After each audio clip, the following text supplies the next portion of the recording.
దేశవ్యాప్తంగా ఆసక్తిని రేకెత్తిస్తోన్న కర్ణాటక విధానసభ ఫలితాల వెల్లడికి సర్వం సిద్దమైంది. రేపు జరిగే ఓట్ల లెక్కింపునకు ఎన్నికల సంఘం ఏర్పాట్లను సిద్దం చేసింది. రాష్ట్ర వ్యాప్తంగా 36 కేంద్రాల్లో ఉదయం 8 గంటలకు ఓట్ల లెక్కింపు ప్రారంభమవుతుందని ఈసీ వెల్లడించింది. 10 గంటల నుంచి ఫలితాలు వెలువడే అవకాశం ఉందని ఎన్నికల అధికారి అనిల్ కుమార్ పేర్కొన్నారు.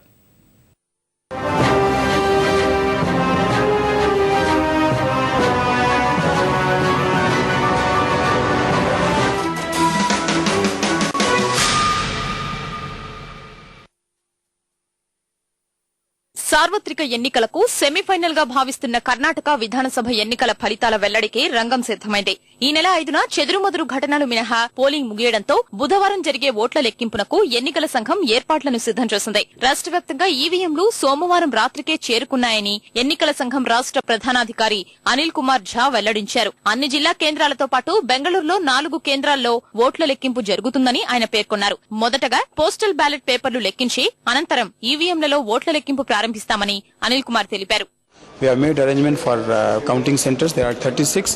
In every district there is a counting center. In Bangalore there are 4 counting centers, and we are going to provide display screens, electronic display screens also outside the counting center for the benefit of all our media people and also public. Plus we will put the counting figures on our website also so that anyone can access.